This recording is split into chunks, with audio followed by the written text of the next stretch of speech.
ए यहाँ पहिला बनाउँछु भन्दै नभएर नि यहाँ बनाएको हुनुहुन्थ्यो सम्झिँदै अनि यहाँ नि 7 खबर छैन छ यहाँ भुतले आगो बाल्छ भनेर भन्दा त तब हजुरले त्यहाँ गर्दा जस्तो सधैँ आउँछ गएर सोध्नुहोस्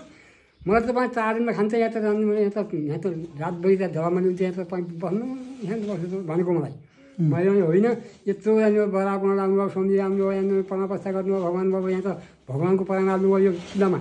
भनेपछि अब कहाँको हुन्छ भनेर म त्यसरी बसेको हेर्नु अनि त्यहाँ बसेँ यहाँ भन्नु पऱ्यो ठिकै हटाएर देखाउन सक्यो कतिवटा पल छन् त्यहाँ 7 छन् ए त्यो मिस्त्रीले बनाएको हो त्यो पल होइन यसले पहिले बन्द हो र बन्द अर्कोतिर पनि देखाइदिन्छ त्यस्तै पल ए मात्रै हो त्यही के अचम्म अनि त्यहाँ पछाडि हामी त्यो हरिको एउटा बुवाले त्यहाँ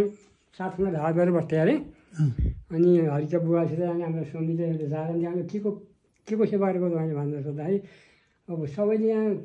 भूतले आगो बाल्छ भन्छ म त 70 भनेर 7 कुण्ड ढाड गरेर 70 भनेर भन्छु भन्नुभयो त अनि त्यहाँ पछाडि होइन यहाँ हेरेपछि बडाको अकार छ यहाँ भनेपछि माथि जाने विष्णु प्राप्तको छ पछाडि पानीको पोखरी छ उतिर पानी पनि थियो अरे अनि तल जाने गण्डकी अब यहाँ त बडाको अवतार हो त अब तपाईँले मैले लाल मन्दिर बनाउनु कि तपाईँ बनाउँछ कि म बनाउँछु यहाँ बडा मन्दिर बनाउनु भन्दाखेरि अनि म सक्दिनँ हजुर अब मसित केही पनि छैन अब हरिले बनाउँछु भने सट्टाउनी जाने हरिद्वारका सन्यासले त उसीका हरि उसीका बा अनि त्यहाँपछि हाम्रो स्वामीले अब कता कसरी बनाउनु अब यहाँ हेर्नुहोस् है यहाँ बनाउनु आएर पैसा भएन भनेर अनि त्यहाँ भयो काठमाडौँको जो नाउँ पनि भन्थ्यो मलाई आएन काटिकर ल्याएर अनि भन्नुभयो यो